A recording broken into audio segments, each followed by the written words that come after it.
Namaste and welcome you all in this session. Here we will discuss Indian Constitution. तो भारतीय संविधान के संबंध में बात करेंगे और इंडियन कॉन्स्टिट्यूशन जो भारतीय संविधान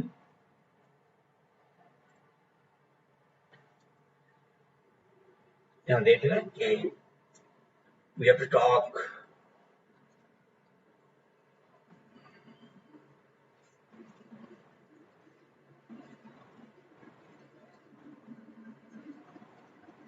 Indian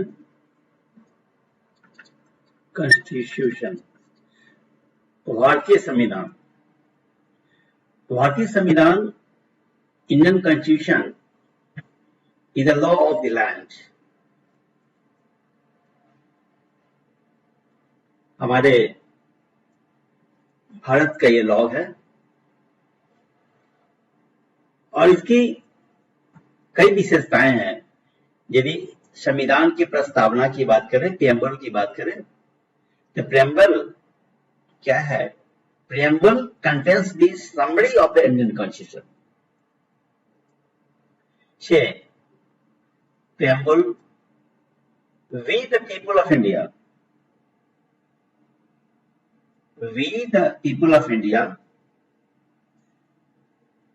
having solemnly resolved India to constitute into sovereign, socialist, secular, democratic republic, and to secure to all its citizens justice, liberty, equality, fraternity,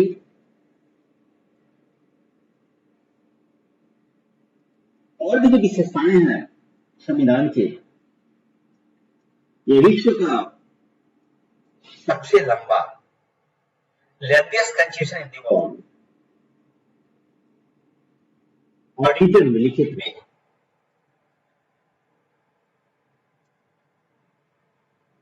जब आगे बढ़ते हैं तो संविधान में फंडामेंटल राइट्स है, मौलिक अधिकार है. जिन अधिकारों को नहीं मिलने पर one can go before the court of law. फिर जो भी हमारी एक्टिविटीज होते हैं हमारे कंट्री के अंदर, उनके लिए कुछ इंस्ट्रक्शंस होते हैं, डायरेक्टिव्स होते हैं, जिसको हम बोलते हैं directive principles of state policy, राज्य के नीति निर्देशक तत्व. तो फंडामेंटल जो राइट्स हैं तो फंडामेंटल ड्यूटीज में होंगे. यस, मौलिक कर्तव्य,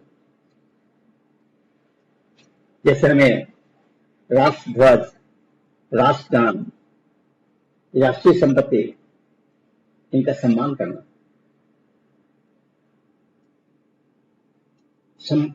संविधान का आदर करना. तो fundamental rights, directive principle of state policy, fundamental duties. फिर यूनिवर्सल एडल्ट फ्रेंचाइज, वयस्क मताधिकारी, 18 और 18 वर्ष से ऊपर जो भी देश के नागरिक हैं उनको वोट देने का अधिकार है. संविधान में लचीलापन भी है और रिजिडिटी भी है, फेडरल नेचर भी है, यूनिटरी नेचर भी है. फिर सिंगल सिटीजनशिप का भी प्रावधान है, इंडिपेंडेंट जुडिशरी है और फिर पार्लियामेंट फॉर्म ऑफ गवर्नमेंट है, संसदीय शासन प्रणाली, पंचायती राज का भी प्रावधान है, धर्मनिरपेक्षता भी है, सेकुलरिज्म भी है. और सबके डेवलपमेंट के लिए सबके साथ न्याय हो, सब अधिकार को समझे, इस संबंध में सारे के सारे प्रावधान हमारे इंडियन कॉन्स्टिट्यूशन में है. तो प्रियम्बल की बात आई थी, जो मैंने कहा कि preamble contains the summary of the Indian Constitution. अब यहां पर देखें, to be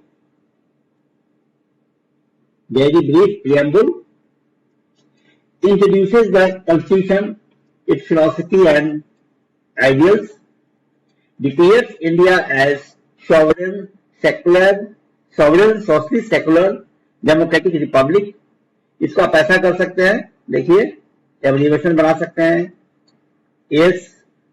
SDQR, ठीक है। एक एस से सॉवरेन हुआ, एक एस से सॉवरेन हुआ, ये थोड़ा सा मतलब सही नहीं बैठा। Sovereign, socialist, secular, democratic Republic, ये होना चाहिए SQDR, राइट। सॉवरेन, एक से सॉवरेन, दूसरे से सोशलिस्ट, तीसरे से सेकुलर, डी से डेमोक्रेटिक, आर से Republic. Next, objectives, justice, social, economic, political, liberty, equality and fraternity. Now come to 42nd Amendment 1976, जिसके तहत जो वर्ड्स जुड़ा वो है socialist, secular, integrity, 3 words there. ये डायरेक्ट क्वेश्चन से आता है, याद रखिएगा। ये जो लेक्चर है, आपको जो फैक्ट्स दिए जा रहे हैं, इससे क्वेश्चन आना ही है, बहुत इंपॉर्टेंट है। और ये कौन सा एज भी है, तो चलिए ये सवाल आपसे यदि एग्जाम में पूछा जाता है कि जो सोशलिस्ट, सेकुलर और इंटीग्रिटी तीनों है, टर्म कैसे आया संविधान में, भारतीय संविधान में, तो आप कहेंगे it is in the light of 42nd Amendment of the Indian Constitution 1976. Next, supreme court in Kesavananda Bharati case 1973, इससे भी क्वेश्चन आ जाता है कि केशवानंद भारती केस किस ईयर से संबंधित है। याद देखिए 1973। ये क्या कहता है, preamble is part of constitution but not enforceable in court, याद रखिएगा। Next, come to 7 features. Features में क्या है, लेंथीएस्ट रिटन कॉन्स्टिट्यूशन, इसमें 448 आर्टिकल्स है, 12 शेड्यूल्स है, 100+ अमेंडमेंट्स है। Next, drawn from various sources, संविधान के जो एलिमेंट्स हैं वो कई सोर्स से लिए गए हैं। यूके से, जिससे पार्लियामेंट्री सिस्टम की बात होती है, यूके से है। फिर हमारा यूएस से भी लिया गया है, कनाडा से भी लिया गया, आयरलैंड से भी लिया गया है, USSR etcetera. Next, blend of rigidity and flexibility, some provisions easy, some difficult to amend, ये मैंने बताया शुरू में ही। Federal system with unitary bias, center stronger than states, parliamentary form of government, ये responsible executive है यहाँ पे, फिर independent judiciary and judicial review। next, secular state, no state religion, secular state का मतलब हुआ कि कोई भी स्टेट का धर्म नहीं है। फिर एकल नागरिकता, सिंगल सिटीजनशिप, राइट।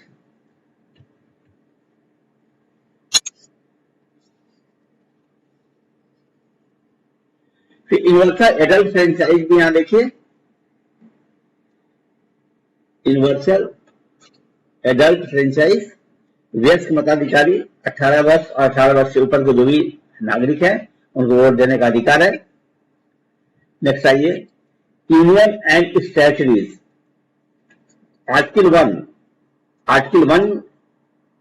कहता है कि India is union of states, article 1। Now states कितने हैं हमारे पास, स्टेट्स है एंड यूनियन टेरिटरीज है, और plus union territory acquired. Parliament can form new states, संसद नया राज्य क्रिएट कर सकता है। Alter boundary names of states, ये क्या है, आर्टिकल 3 में ये प्रश्न पूछा जा सकता है कि जो हमारा बाउंड्री को चेंज करने का, सीमा को चेंज करने का, नाम किसी राज्य को बदलने का जो प्रावधान है हमारा पार्लियामेंट के पास, जो ये अधिकार है, ये किस आर्टिकल के तहत है, याद रखिएगा article 3। Now Jammu and Kashmir special status remove 2019 में जम्मू एंड कश्मीर का जो विशेष राज्य का दर्जा था उसको हटा दिया गया। अब क्या है, reorganise into 2 union territories, Jammu and Kashmir and Ladakh, right. Presently यानी 2025 के अनुसार 28 स्टेट्स है हमारे देश में और 8 क्या है, केंद्र शासित प्रदेश है, याद रखिएगा। Next, citizenship, single citizenship UK की तरह, provided in part second article 5 to 11। ये प्रावधान जो है पार्ट 2 में आर्टिकल 5 से 11 के बीच में है, right.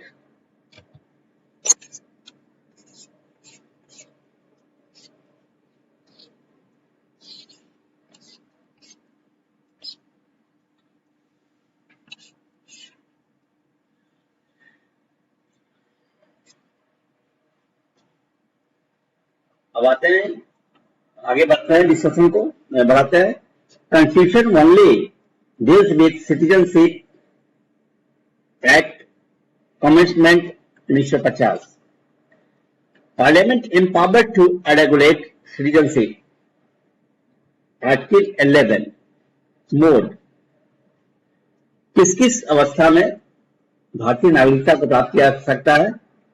Birth, descent, registration, naturalization, incorporation of territory, Citizenship Act 1955. Overseas citizens of India, lifelong visa but no voting rights. Very important point.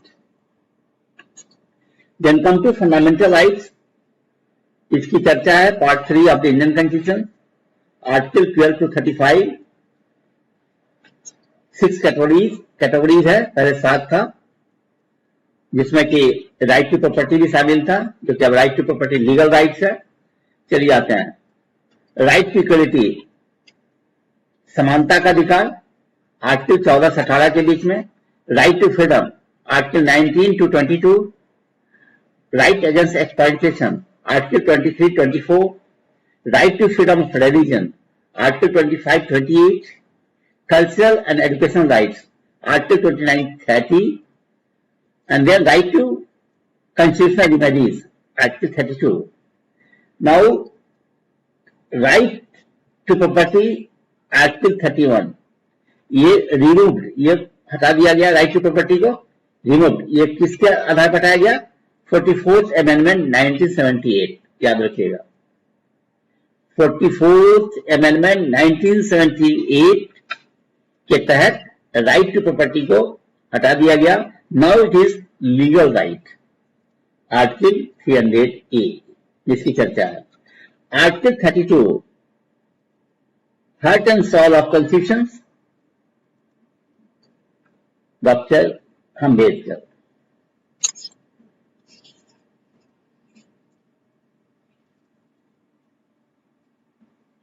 Then come to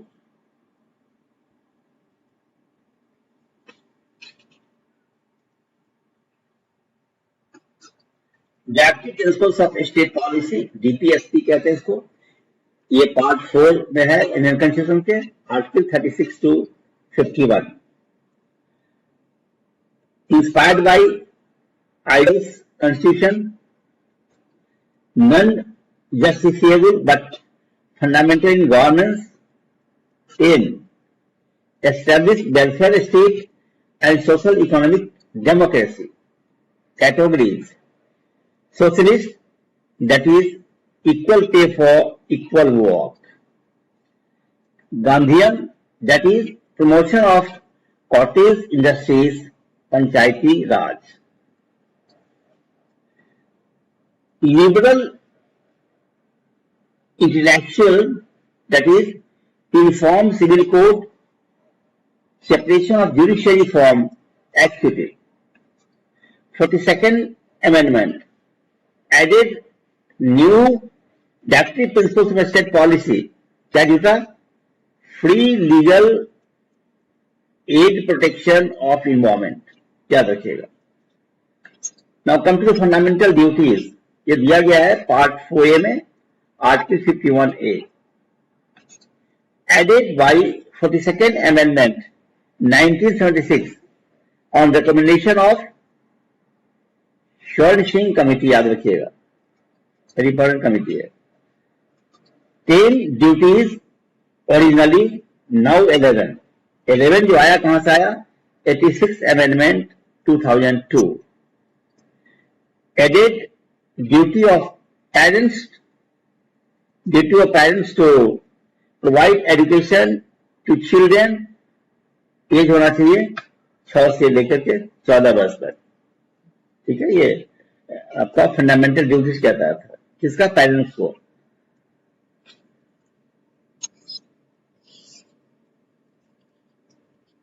जैसे इसी को एग्जाम्पल के रूप में लिया, यहां पर देख लीजिए, ये रेस्पेक्ट कॉन्स्टिट्यूशन, नेशनल फ्लैग जो मैंने पहले बताया था, national anthem, protect sovereignty, unity and integrity, safeguard environment, force wildlife, develop scientific temper and esprit of ethos, non-justifiable, not illegally enforceable।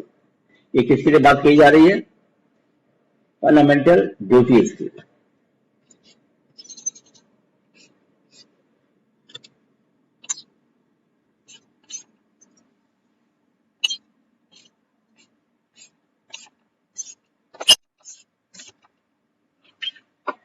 तो जितने पॉइंट्स हैं काफी इंपॉर्टेंट है, चाहे फंडामेंटल राइट्स का हो, फंडामेंटल ड्यूटीज का हो, directive principle for state policy का हो, फिर यूनिवर्सल एडल्ट फ्रेंचाइज का हो, इसको ध्यान से जरूर करिएगा, क्योंकि परीक्षा भी आपकी नजदीक है, नेक्स्ट मंथ में ही है। और जो भी लेक्चर है उस पर जरूर फोकस कीजिएगा। ये कंसाइज है, लेकिन अपने आप में एग्जॉस्टिव भी है, क्वेश्चन इससे पूछे ही जाएंगे। That's all for the day. Thank you.